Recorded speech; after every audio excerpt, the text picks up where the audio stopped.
Imagine this. A city, Jinyang, and it's drowning. Not from rain, no, but by design. A huge coalition, the most powerful in ancient China at the time, has been besieging it for months. Yeah, it's a tough siege. But instead of just battering the walls, they get, well, creative. They weaponize the river itself. Exactly, diverting it, turning the whole area of the basin around the city into this massive rising lake. A muddy grave, really. And the commander of the besieging army, this guy Chi Po, he's standing there watching it all happen, triumphant. Totally. He's got his two main allies with him, surveying the water, and he's boasting, right, about how clever he is, how victory is just moments away. But then right in that moment, peak arrogance, one ally, he just, nudges the other guy with his elbow. The second guy taps his foot on the ground. That's it. No words.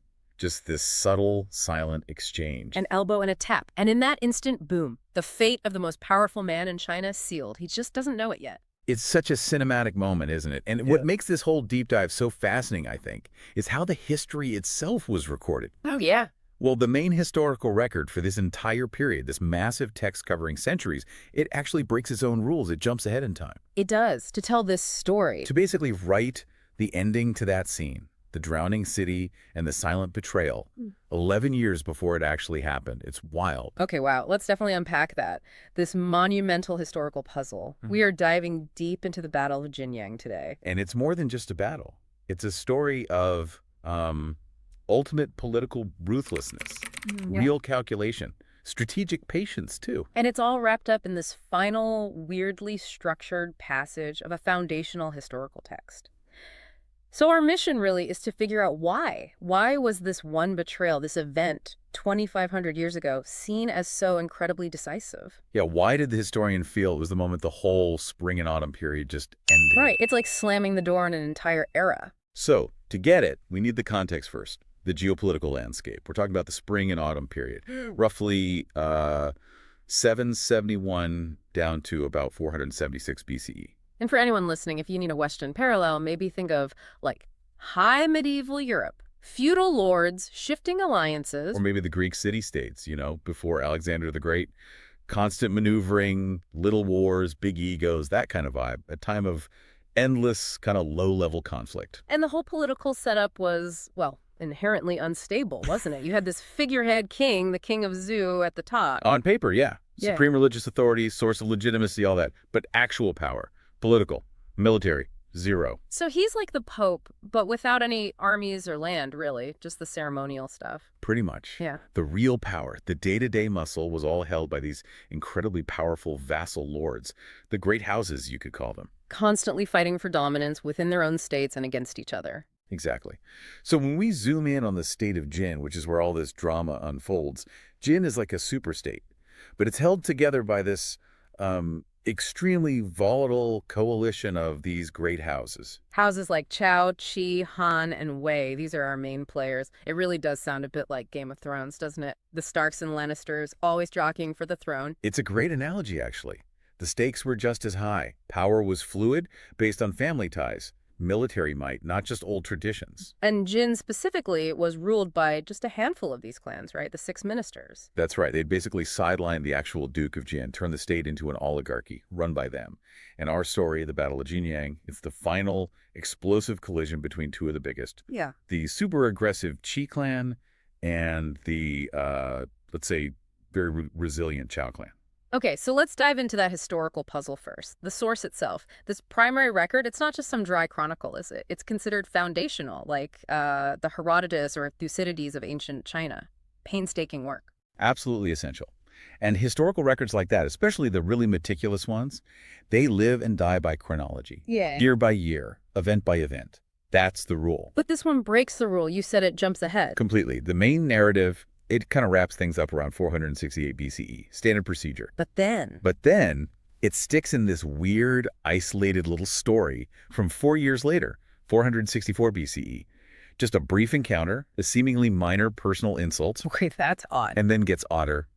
The very last sentence of the entire massive chronicle, it leaps forward another 11 years, all the way to 453 BCE. 11 years. Yeah, just to explicitly tell you what's going to happen, to foreshadow the total destruction of one of the major houses, the Qi clan. Whoa, okay, that's not normal historical writing. That's like ending your account of World War I by saying, and by the way, 11 years after this, Hitler takes power, and that's the real end of the story. Exactly. Yeah. The author felt compelled to break centuries of established practice, to violate chronology itself, just to make sure you knew how it all ended for the Qi clan. So what does that tell us about how people at the time, or at least this historian, saw the Battle of Jinyang? It tells us they saw it as utterly monumental, definitive. The historian, steeped in that old feudal world, clearly viewed the destruction of the Qi clan as the breaking point, the moment the old rules just died. So much so that nothing else recorded in those intervening 11 years mattered as much. Precisely. For this writer, that event, the fall of House Qi, was the death knell of the whole aristocratic order. It was like saying the fall of Rome was the end of the classical age, or that splitting Charlemagne's empire was the start of feudal Europe. It signals this huge, violent final shift. Okay, so let's focus on that spark. The incident the historian felt was so crucial he had to stick it in out of order. It centers on this guy, Qi Po, leader of the Qi clan, real ambitious. Also known as Xun Yao, and his feud with Chao Xianzu, head of the Chao clan. A deep, deep resentment. And the record gives us the exact moment it went from, political rivalry to something much more personal, much uglier. It does. It's 464 BCE.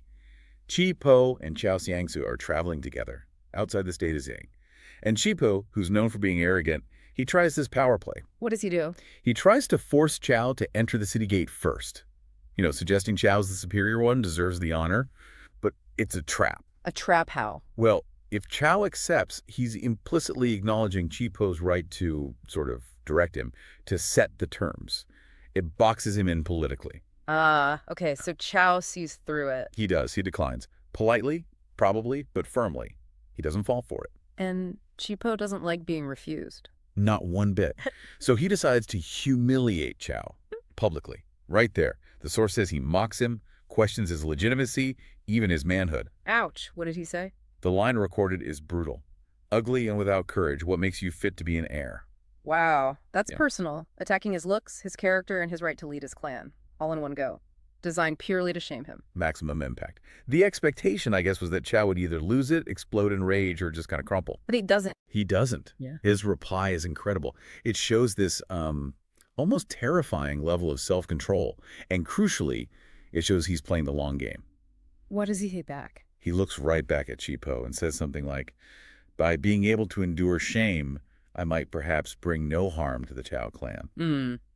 Enduring shame. That's powerful. It's key. It's not weakness. It's strategic patience. He's basically saying, go ahead, mock me. Your arrogance is loud. My ability to swallow this, to wait, that's my real weapon. You'll see. And the historian writing that final sentence years later totally backs him up, right? He basically blames Qi Po's greed and obstinacy for his own clan's eventual destruction. Exactly. The historian connects the dots directly. Qi Po's arrogance caused Chao's resentment, which led directly to the Han and Wei clans joining Chao to wipe out the Qi. The seed of destruction was planted right there in that moment of insult. So for the historian, it wasn't just politics, it was character. Qi Po's fatal flaw, his hubris, was the real reason the old world collapsed. That's the message. By putting that story front and center, even out of order, the author is making a strong case. Character is destiny, especially when it comes to ruling. Everything else, the division of Jin, the wars, it all flowed from that personal arrogance. But okay, while that personal insult is dramatic and it gives the historian his moral frame, we probably need to look beyond just personalities, right? What about the structural stuff, the fuel for the fire? Absolutely. The political reality of Jin as an oligarchy, and maybe most importantly, the whole thorny issue of land. Who gets what? Right. So Jin is run by these 6 ministers. Super competitive, decentralized power. You compared it to the late Roman Republic before. Yeah, think Caesar, Pompey, Crassus, these massive families, their influence in private armies basically overriding the state itself. Where? In Jin, these clans were like mini states within the state. Huge territories, their own armies. And the core issue, the constant struggle, was always about land, about consolidating territory. Always. And a few years before Jinyang, 2 other rival clans had been destroyed, wiped out. And when powerful clans get wiped out, Their land goes up for grabs, confiscated, redistributed. And this redistribution became the immediate material trigger for the final conflict. Okay, so how did that play out? Well, Qi Po, being the strongest player on the board at that moment, he took the lion's share. The biggest, best pieces of land. Naturally. And the others, Han and Wei. Han and Wei got some too. They definitely benefited, got some more consolidated territories, which was valuable. But what about Chao, our guide Chao Xingsu? He lost out. Yeah. Completely. Got basically nothing from this critical land grab. Why? What happened? The timing was just bad for him. The records suggest he was actually way on campaign, fighting some border war when the carve-up happened. Ah, so he wasn't there to stake his claim. Exactly. Couldn't be physically present, couldn't maneuver politically. His absence meant his clan's power base instantly shrank relative to Chi Po's, which grew massively. And for Chi Po, this wasn't just about getting richer, was it? It was strategic. Oh, absolutely deliberate. It was a move to structurally weaken the only rival left who could realistically challenge his dominance down the line. And we need to understand what losing land really meant back then. It wasn't like losing a county, right? The system was way more complex. Totally different. Feudal land tenure wasn't neat blocks. A lord's territory was this incredibly complex, scattered patchwork. Like hundreds of little pieces, fiefs, sometimes miles apart, mixed in with lands owned by other lords. Exactly. Which made administration a nightmare, moving troops difficult, supply lines super vulnerable. Just governing was hard work. So when Chi Po, after grabbing the biggest share, started demanding more land, making demands on Han and Wei too. Which was a common political tactic, these land swaps and demands. He wasn't just asking for, like, a tax increase. He was forcing them to give up specific, strategically useful, maybe non-contiguous bits of land. Precisely. It's a strategy of systematic dismantling. Taking apart your rival's power base piece by painstaking piece. Undermining their ability to govern or fight effectively. So Chi Po grabbing that initial land and then relentlessly demanding more from everyone else. He was signaling something. He was signaling the game had changed. It wasn't about sharing power anymore or finding a balance. It was about total absorption. Winner takes all. Which means Chao losing out on that first land grab wasn't just a setback, it was a huge vulnerability. A profound structural vulnerability. Yeah. And Chi Po clearly intended to keep pressing it until the Chao clan was just gone, reduced to nothing. So, okay, the personal insult in 464 BCE, that lit the fuse. But the real pressure, the slow burn, was this constant grinding demand for land. Chi Po's structural greed, basically. That was the heavy water, slowly cracking the foundations of the whole Jin state, leading step by step, inevitably, towards that final confrontation at Jinyang. Okay, so the original historical record gives us that initial insult and then jumps ahead to the end result, but it leaves a big gap, right? The actual siege, the betrayal itself. Exactly. And later historians, they felt compelled to fill in those dramatic blanks, which is where we shift a bit from the primary source to, let's call it, historical interpretation. Maybe even fable, built around a moral lesson. And the most famous version comes much later. Much later. About 1,500 years later, actually. From this great Song dynasty historian, Sima Guang. He wrote a monumental work, the Zizhi Tongjian. Which means? Comprehensive mirror to aid in government. Ah. Okay, the title says it all. It's not just history for history's sake. Nope. He's writing a textbook for emperors, like Machiavelli writing The Prince, a practical guide on how to rule, how to stay in power, how to avoid messing up, like Chi Po did. And how does he frame the Jinyang story to fit that goal? Well, he kicks off the whole section about Jinyang with this specific Chinese character, Chu.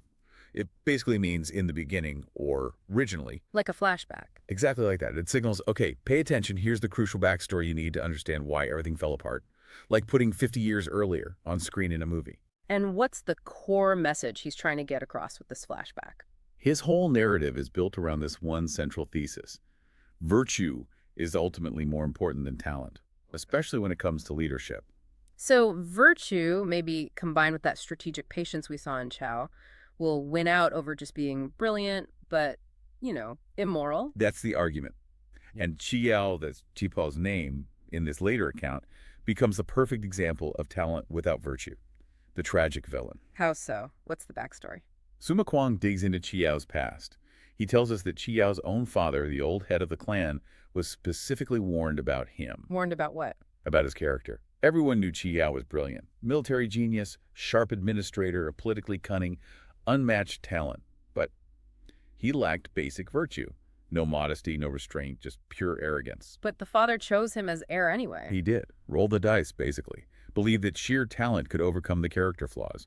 And for Sima Guang, That decision, that's the original sin. That's what doomed the Qi clan from the start, long before the siege even began. So it sets up this clear moral contrast.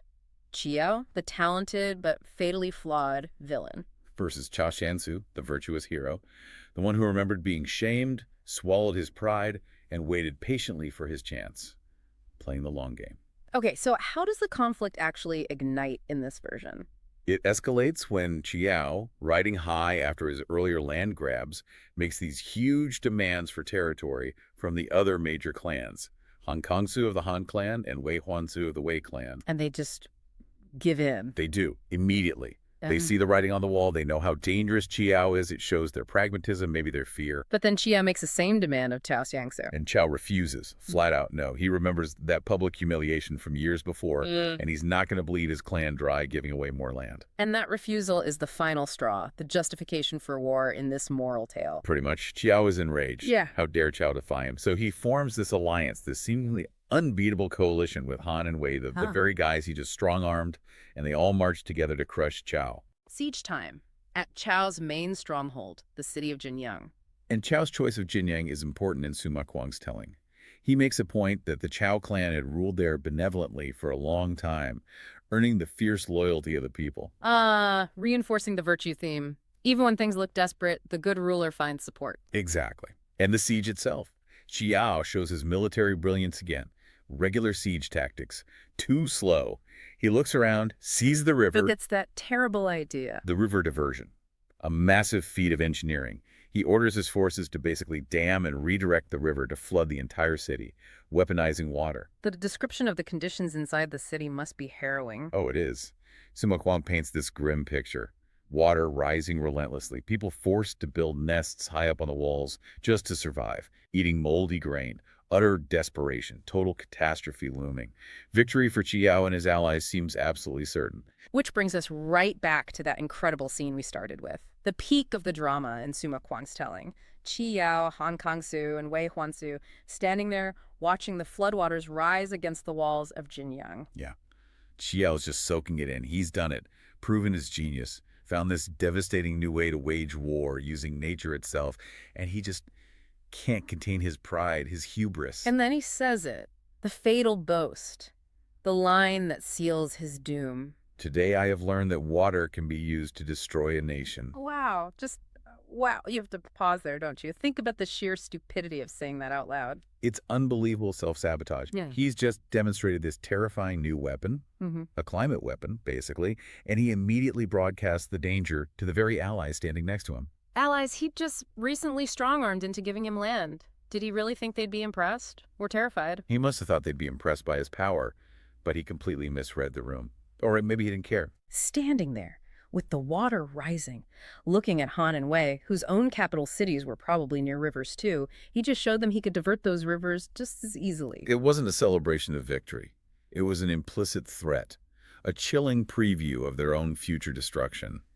Look what I can do, you're next.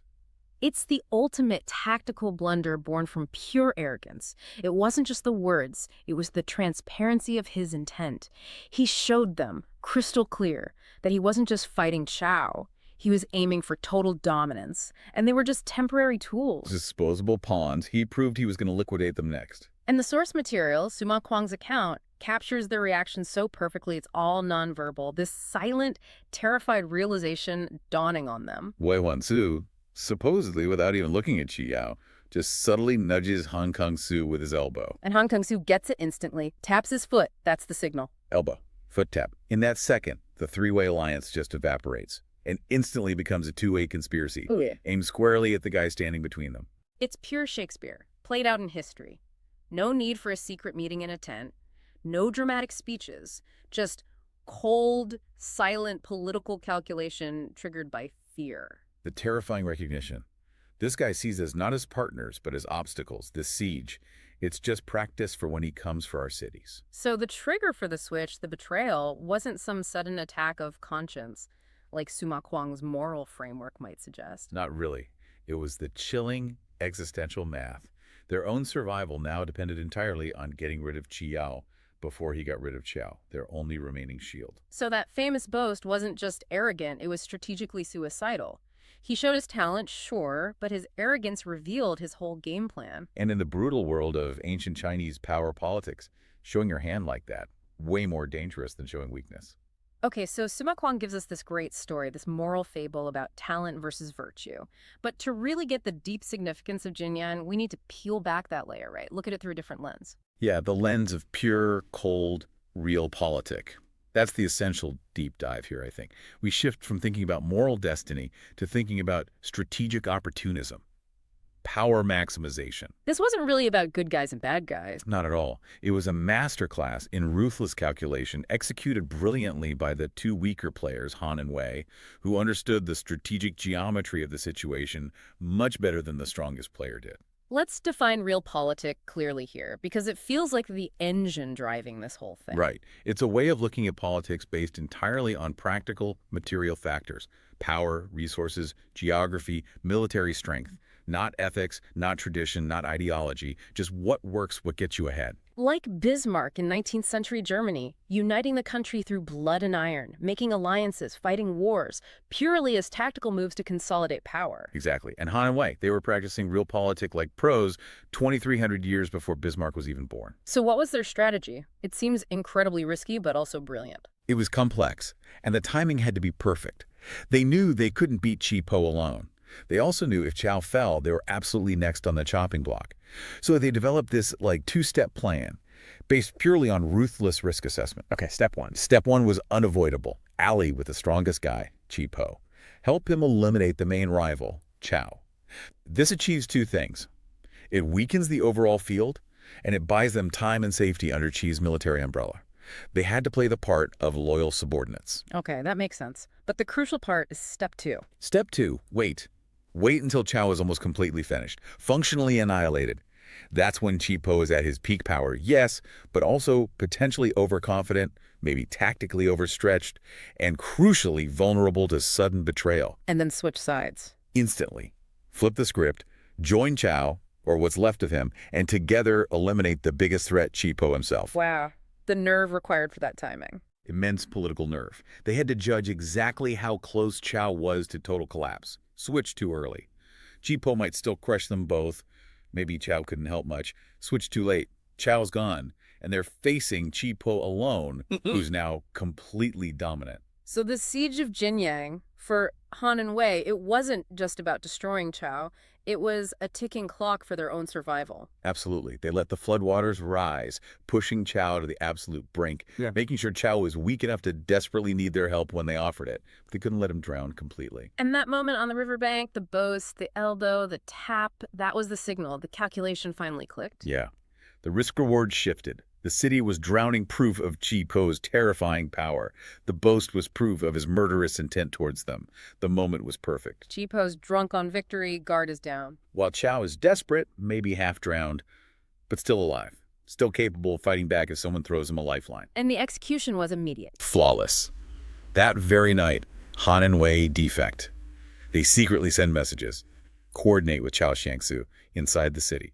And then, in this incredible reversal, they turn Chi Po's own weapon against him. They divert the water back. Divert the floodwaters right back into the unsuspecting camps of the Qi army.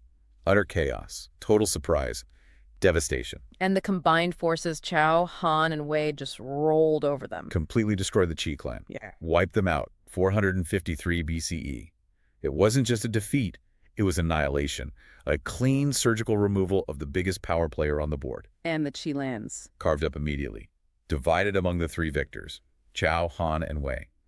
This act didn't just end the Qi clan, it shattered the whole oligarchy structure of the state of Jin itself.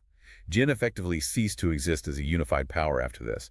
And that's why this event, which gets called the Three Families Divide Jin, is so historically massive. It's the definitive endpoint, the unambiguous collapse of that old aristocratic feudal system of the spring and autumn period. It wasn't just a change of leaders, it was a change in the entire system. The old rules just went out the window. Yeah, things like deference to the Zhu king, unspoken codes of noble conduct, respect for lineage, all that basically drowned in the floodwaters of Jinyang. And what emerged was the next era, the Warring States period. Which sounds pretty brutal. It was exactly what it sounds like. A relentless, meritocratic free-for-all, Only the most centralized, efficient, and ruthlessly pragmatic states survived. Jinyang was the trigger. The moment ancient China decided that effectiveness simply trumped etiquette and tradition. Does this event influence later Chinese thinking, philosophically? Oh, absolutely. You see the rise of the legalist school of thought shortly after this. The Yeah. thinkers who looked at Jinyang and basically said, see, the old ways failed. Tradition, loyalty, useless against strategic ambition. So what did the legalists propose instead? They argued that relying on tradition or virtue was actively dangerous. What you needed was objective, codified power. Strong central authority, clear laws with harsh punishments, promotion based on merit, especially military skill, not birth. Basically, build a state that assumes everyone is acting out of self-interest, like Han and Wei did. Because the lesson of Jinyang was, Alliance is temporary. Strength is always a target. The only guarantee of survival is ruthless efficiency and anticipating betrayal. so the takeaway for us looking back is pretty stark. Han and Wei won because they assessed the raw power dynamics correctly, ignored oaths, ignored tradition, and acted purely out of calculated self-interest. They successfully transformed themselves from supporting actors, basically Chico's henchmen, into the authors of the next chapter of history. And when Chipo boasted about weaponizing water, He wasn't just sealing his own fate. He was, kind of ironically, proving the point that the world had fundamentally changed. In this new warring states era, subtlety, calculation, pragmatism, those were the new virtues. Far more valuable than the raw talent and loud arrogance of a guy who couldn't keep his mouth shut about his deadly plans.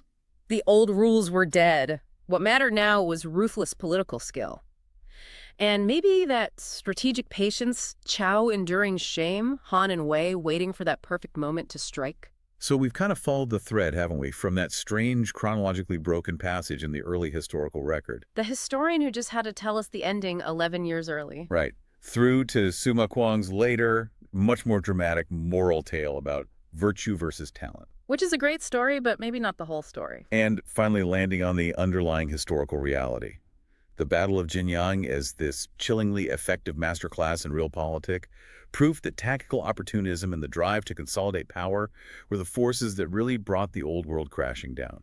The world that came out of that flood was totally different. A zero-sum game, where being the strongest actually made you the biggest target. Yeah, inherently the most dangerous player, and therefore the one everyone else eventually had to conspire against. Just a matter of time. It really was the moment ancient China shifted gears. From a system supposedly based on tradition and hierarchy to one based purely on effectiveness. Does it work? Can you win? That's all that matters. So maybe the provocative thought to leave everyone with is this. If the enduring lesson from Jinyang, 2,500 years ago, is that consolidating too much power inevitably attracts the kind of sophisticated betrayal needed to tear it down, does that still hold true? In modern systems, geopolitics, big corporations, even just local politics. Yeah. Is demonstrating overwhelming strength like Chipo did, ultimately just painting a giant target on your own back, an advertisement for your own eventual downfall, orchestrated by those you thought were your allies? If you found this discussion useful, maybe learned something new, definitely hit that subscribe button. We do these deep dives regularly, exploring valuable ideas. We appreciate you tuning in. Yeah, thanks for joining us.